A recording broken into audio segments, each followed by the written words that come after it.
Hey guys, my name is Matt and I today am reviewing the Paint Zoom. I got this product sent to me to test out and I'm pretty excited about it. This is the premium model Paint Zoom. I think there is another version that has a little bit less power. And this comes with a couple of extra goodies with it. So let me just tell you a little bit about what I got in the box. I mean, simply the unit itself here, the Paint Zoom. And by the way, I was just looking at paint in the paint store, and I was looking at the sprayers they have, and they were all in the $1,000 plus range. I mean, they were really, really crazy expensive. So I think this is definitely a good bargain, and you get a lot for your money. One of the unique things about this product too, and well, before I even do that, let me kind of give you a little overlay of what we've got here. First, we got the strap, and why this is important is that if you look at the other sprayers that I think are on the market, or at least the ones that I happen to see in the paint store, they have this big long hose that you attach into the gallon of paint or however much paint you have. And then you're going way up high in the ladder. And I mean, you can only imagine how difficult that would be with, the hose coming out of the paint and going up and down. So this is like much more portable. You could just kind of strap it on you like it were a sling or something like that. And you got the control right here, the on and off button. And it's literally that simple. Power cord and all that. You're really not, other than the fact that you've got a power cord, you're really not tethered to anything with paint flowing through and possibly making a big mess. Super simple. You got the hose here. It snaps on. It's like a shop vac, basically, where you just kind of twist it on. It's that simple. And then it goes on to the sprayer itself. And it's just like a shop vac too, where you just kind of stick it in there and push it in. It couldn't be simpler. A couple of things I noticed about this, haven't used it yet, and we're going to do that in just a little while here. But I mean, it's literally almost dummy proof. There's like two things that are going on here other than the on and off button. You've got the adjustable sprayer here, and it comes with instructions. So it kind of tells you what you want to do. If you're going to be doing a vertical spray, so you're going kind of up and down, you would set it one way. If you want to do more of a horizontal spray, side to side, you do it the other way. And if you want to do more of a, circular kind of motion, you kind of do it at a slant. So they show you in the instruction manual, and they give you just a little example of what that might look like. The other thing here is just this little brass knob here. So you would start with it fully closed, and then you would just give it a little try. Do a couple twists, give it a spray. Say, oh, that's not nearly enough pressure. That's not nearly enough spray. A couple more twists, try it again until you get it to the coverage area that you like, and then you can just kind of go to town with it. So super easy. One thing just to point out that I noticed in the instruction manual, you can see here that the straw nozzle thing is kind of pointing towards the back. So that would obviously not work as well. You might waste a little paint if you're going down. So if you're going down, you would just turn it this way, right? So that it would go down. And then the opposite way if you're going to go up. Just kind of common sense, but I'm glad they included that instruction manual because I probably wouldn't have thought of that. Other than that, I could just show you a couple of things. I got 3 extra canisters, which are really nice because when you're done, you just screw it on, store it until the next time you got to do any touch-up work. I got these nice little cones so that when I put the paint into the canister, it's not going to make a big mess, hopefully.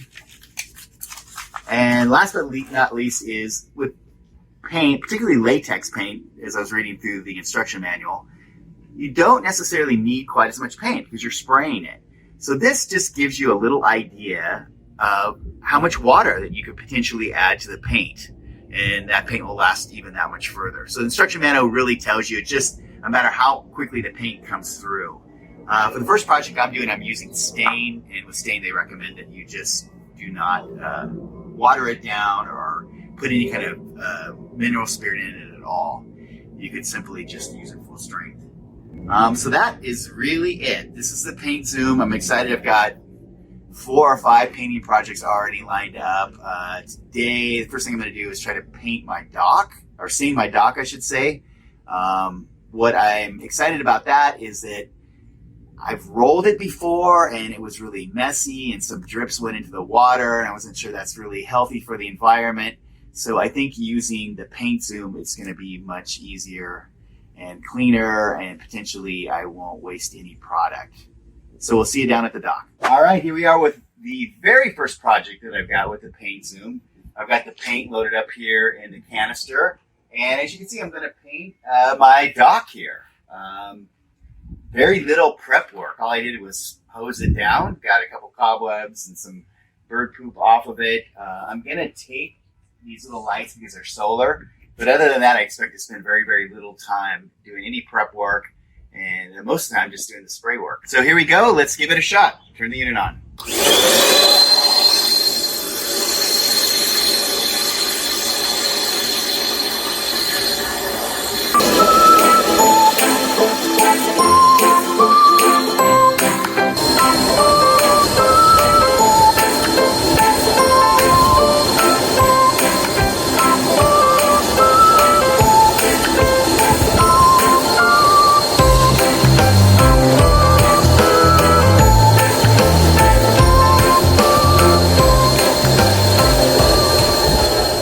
I'm having a really successful time with this paint zoom. I can't believe it. I think I'm going to paint this whole section probably in about an hour's time. Then a little cleanup, and then I can kind of get on with my weekend. Couple things I noticed about it. Number one, I got a little heavy triggered right in the very beginning. They recommend that you take a piece of cardboard and kind of just make sure that you've got the right flow going. My advice to you would be just start off really slow. It's not enough paint, just give it another couple cranks and you got it where you want. That was my only real mishap. I'm just using the cardboard now for just edging, so I put it against the wall. But I'm getting to the point where I think actually I really don't even need it because my aim's pretty good. The other great thing about it, if I were doing this with a roller, I would not be able to get the paint inside the crevices in between each and every plank. And with this, it's just like, you know, it's a matter of how fast I can move up the dock. It's how fast I can actually get this done. But it is super, super simple. I love it so far, and I'm going to keep continuing on.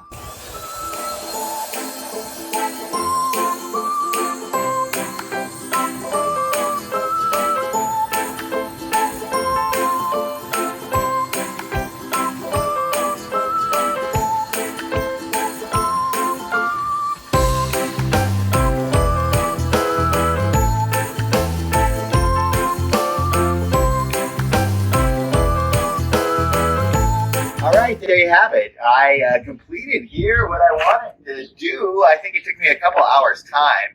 I really enjoyed having the strap here and being portable with the paint zoom.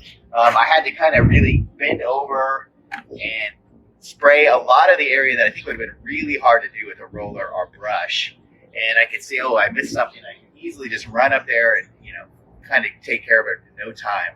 The other thing about it is I'm really glad I got the premium because I think I really used the extra little pump that it had, really not having to bend over so far. There's a couple of areas that were really kind of challenging to get. I think a normal application, it would be much easier, but it's just good to have that extra power in case you need it. So great recommendation for the paint zoom cleanup was a snap.